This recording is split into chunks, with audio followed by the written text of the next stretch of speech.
There are several layers of meta that happen in this season of Chucky, and this episode, Death and Denial, is chock full of. I'm going to give you my thoughts and reactions to the fourth episode of season 2 of Chucky right after the Joe.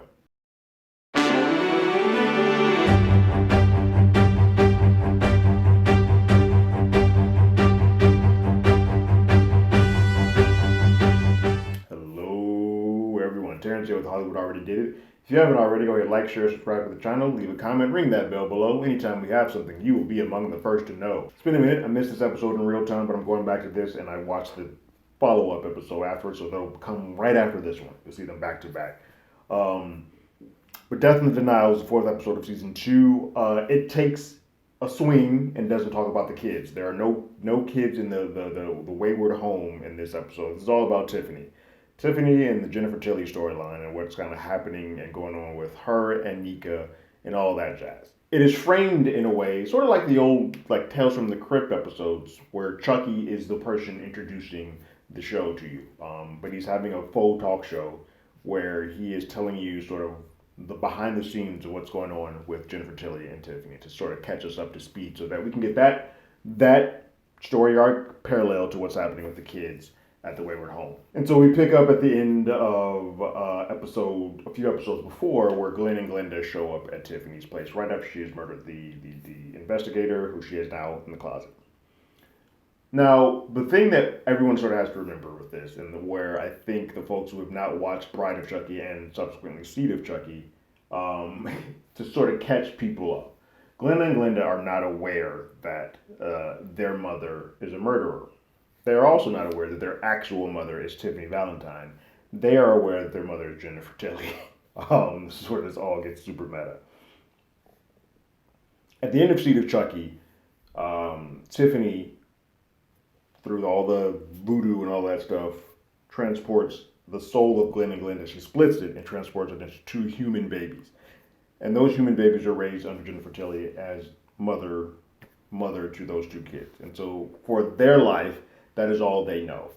But they have had, clearly, as we start seeing in this episode, they are having flashbacks and thoughts of some of the times where they may have been responsible for murder and mayhem. They use their pronouns as they and them the entire time, but they are of one entity, but they are two human babies, thus two human teenagers. We quickly sort of get caught up in this. They do ask about Nika, which is a sort of a seed or planting to what happens later in the episode. But they ask about Nika, Tiffany, Jennifer version of Tiffany, feigns ignorance, like I have no idea what you're talking about. And they sort of start telling them about the weird dreams that they keep happening. In that, they sort of take off and break and they want to head to the room where Nika is in that room. But Tiffany has hired a butler, a person named Jeeves, who's sort of this security guard is sort of to block that room. She knows her kids are coming. She knows that they may be a little bit snoopy, so we need to keep that room unoccupied from anybody else. It needs to just be her, the only one that goes in there. Jeeves is this security guard that she's hired off the street who's super like into fans and acting and all and actors and actresses. He's a fanboy, but he is there for security purposes. Also acting sort of as a butler. Like that's how she has him dressed up. She's like, oh, this is the butler, and he's doing this and that. When she returns from getting the butler set up, she comes back and sees that Glenn and Glenda have invited friends and family of Jennifer Tilly, so it gets very meta, to come and have a surprise party for them because it's Glenn and Glenda's birthday. And they invite Gina Gershon from Bound, Joey Pantalone, Sutton Strake, or Strike, I don't know how to pronounce her name, and then Meg Tilly, her actual, Jennifer Tilly's actual sister. And on top of layers, Jennifer Tilly is who Tiffany Valentine is embodied. Jennifer Tilly's friends of real life have started to come around, and they start saying that, hey, over the last couple of years, pretty much since Chucky for Gina Gershon, she said, hey, we used to have a relationship, we used to be intimate. Since Chucky, you've become different. That's kind of turned me on a little bit. But some of these folks are saying within the last year, you've definitely changed. And that sort of tried to close the loop that these kids have been raised Jennifer Tilly's kids this entire time, while also still pretending to be Jennifer Tilly, and nothing really has been led to believe that is that much difference. They all kind of were none the wiser this entire time. Gina Gershon treats those two kids as their nibblings, as the code word that they've used, so that there's not nephew or niece or gender specific type, but she loves them just as they are. But Jeeves comes in, the butler, and is not protecting the door. He's just wildly just not paying attention to the door, and in that he offends Gina. He offends Joey Pan. He offends Sutton, who he has somehow managed. She's a Real Housewives person. She somehow managed to sleep with him, and she offends Glenn and Glenda, and was very much of that old school mindset and not really using their pronouns properly and kind of staring at them and saying, "What are you?" It's very rude. Thus, creating a line that everybody there has a reason to want to like kill this guy. So much, in fact, that he ends up dead. And in that, Tiffany is a little upset because he ends up dead. The room has now been opened up and Nika is no longer present there. And so what we get is that Tiffany has to think on her feet and she's like, oh, crap. We're having a murder mystery party. That is why you're all here. I'm going to have a murder mystery party. And she's doing it so that like she can kind of close up and not make it seem like, oh, this guy shouldn't be dead. But also trying to figure out who actually is responsible for taking Nika. That's for her. That is the love of her life. What we start learning, though, we get an Act 1, Act 2 break of the Chucky show that is the framework of this episode, and seeing that Glenn and Glenda had seen Nika before. Tiffany is drunk and drinking all the time that they're around, but 3 months earlier they had been there to visit. She got super drunk, passed out, and then they went and like looked at the room and saw the room, and in that they found Nika, bound and gagged. Found Nika in Nika mode, and they ungagged her and talked to her and kind of saw the lay of the land a little bit. Said that your mother is crazy. She cut off my arm. She cut this off, and you guys need to get me out of here. Now, always, if you remember, see the Chucky, Glenn and Glenda have been very kind. They're super kind-hearted, complete antithesis of everything that their murdering parents are. But they do kill, but it's almost sometimes on accident. Like, oh crap, I didn't mean to. My bad. It's been a comedy of errors type of thing. So now that is why they sort of have a softer heart than either of their parents. Glenn takes off and is going to go try to stop Tiffany from coming to the room because she wakes up. It's like, hey kids, where are you? And they go try to stop her. And Glenda stays back because they forgot the knife. They grab the knife and end up cutting themselves, and a little bit of blood comes out, and that triggers Nika from turning from Nika to Chucky. And in that, Chucky reveals himself to be the father of Glenn and Glenda. They had thought their father, Tiffany, Jennifer/Tiffany, has always led them to believe that their dad just was kind of pawn away and left them hanging. And Glenda doesn't really believe anything that Nika is saying until Chucky calls them shitface, which is a term of endearment for Chucky, but it's something that in the dreams that they have had, they've heard that term shitface quite often. So they know that the whole crap, this person's not just pulling that out of thin air. There's something to that. And so they are the ones that are responsible for keeping or getting Nika out of that room. And so when we come back, we see that Glenn has Nika in a room that is off the grid in that house. Jennifer Tilly's not really aware of that room existing, which is interesting, and that she wouldn't know that. But it is also interesting that like those kids have been there long enough that they've lived this life long enough to know what is on and off the grid. They live that house. They played hide and seek in that home before, so they know what is and what isn't around. But they have the Nika hold off in an area, and their plan is to escape, but they can't because the power keeps going out, security stuff is off, so they need to kind of wait for their moment to be able to escape. While that party is going on, you get a lot of meta jokes in here between Gina and about the Baum stuff and like how they had a relationship.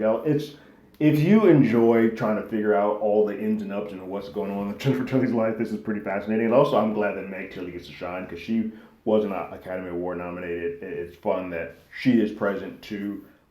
It's just a good, just murder mystery / meta humor / anything you can put on. Mancini kind of has a ball with this episode, which is pretty fun. Glenn and Glenda are not on the same page with this plan though. Glenn plans to save Nika. That's their whole thing. They just want Nika to be able to go out and be saved. Glenda wants violence upon Jennifer Tilly for keeping their father away from them. And so As Glenn is rolling, once the lights come back on, Glenn is rolling Nika towards the elevator. The elevator opens. Joey Pants is shot dead.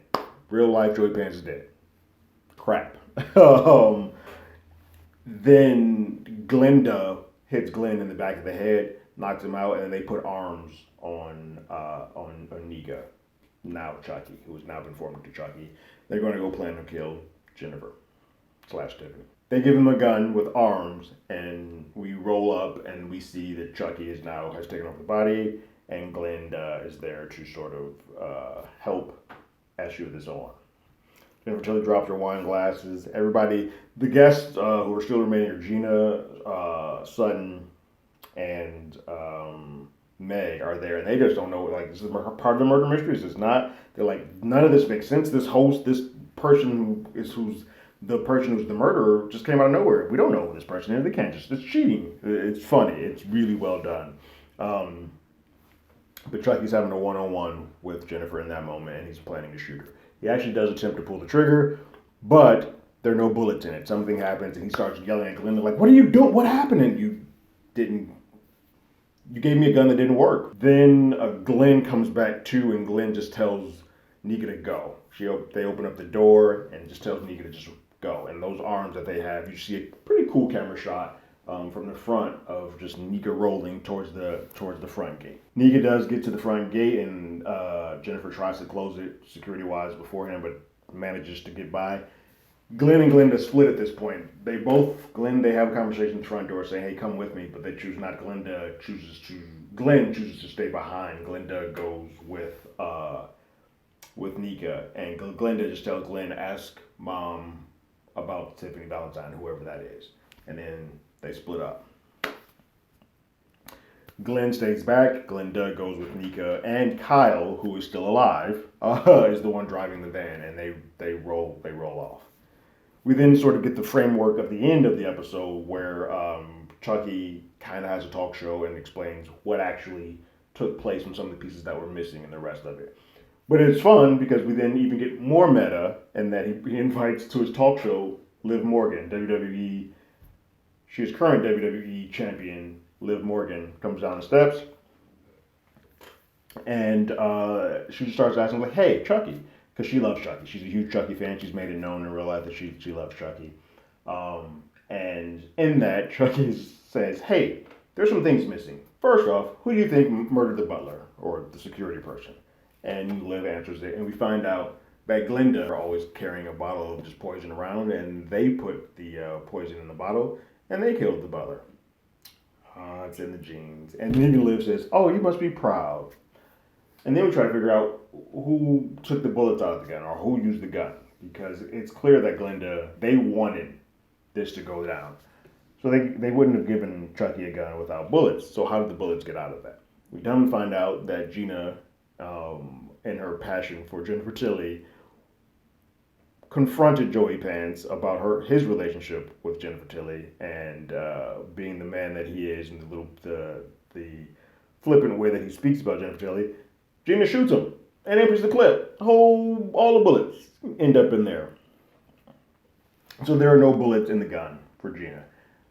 And that's how Glenda truly meant to end Jennifer Tilly at that point in time. It just a comedy of errors sort of occurred, and that is what we got. And so that's the episode as a whole. It's a pretty fun, tongue-in-cheek wink, but there's one last wink that this episode has. It's that Chucky and Liv Morgan and their fandom of each other. Liv Morgan's a huge Chucky fan, and this also explains why the framework is the way that it is. If you took the framework of this episode not being a Chucky talk show, there's no Chucky in it at all. Other than hearing Nika speak as Chucky, there's no actual physical manifestation. There's no doll on there. So the network, while it's tongue-in-cheek, the network probably was like, hey, you gotta have some Chucky on this episode. Otherwise, what are we doing? So that's why it's framed that way. So they sort of played tongue-in-cheek with that with Liv, and Liv's like, and he explains to Liv that, hey, the network is going to be pretty pissed that we didn't use all the F-bombs that I was allotted. And she's like, wait, you were allotted 10 F-bombs? I didn't murder anybody. No one saw me, and I didn't have any 10 F-bombs. He's like, well, what are we going to do about that? And then Chucky's like, well, I got a surprise for you. And he shows a clip of Liv Morgan in real life on the talk show, on a podcast I believe she was on. And she's like, what? I would love to be murdered by Chucky. Don't have to tell Chucky twice. And he pulls out a knife and he stabs Liv while just saying the F word a bunch of times, just over and over and over again. He gets about to 8 before we're all sitting down. And I actually counted them because I was like, well, he hasn't hit the 10 mark. But he does, because in the final one, as he signs off for the night, he flips the bird and he says it 2 more times before we go to break. And that, in a nutshell, is this just insanity laced Don Mancini pipe fever dream that he's having with this episode. It's very meta. It's very tongue-in-cheek, wink-wink, sort of giving the flowers to Jennifer Tilly and to Meg Tilly and sort of what her career is and that she keeps coming to play in this backyard of Chucky while she is also a nominated Academy Award nominee. It's fun. It's also a little nutty. It can become a little confusing on who's switched whose souls is.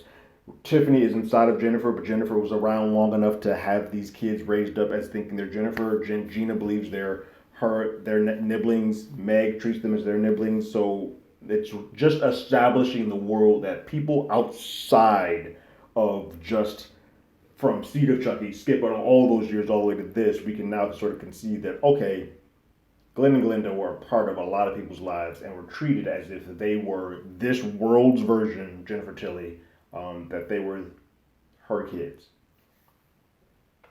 They were not aware that they were actually Tiffany Valentine's kids and Chucky, Charles Lee Ray's kids. But this is just so, for us, for the audience, a quick little fun episode to kind of bridge that gap so that we're no longer questioning that, because that would be very questionable. But like, hold on, these kids are back. You got to somehow put them back on the playing board with all the time that has passed. If you expect me to just believe that they were just newborns, babies, born to Jennifer Tilly, and then we're just going to take them for face value.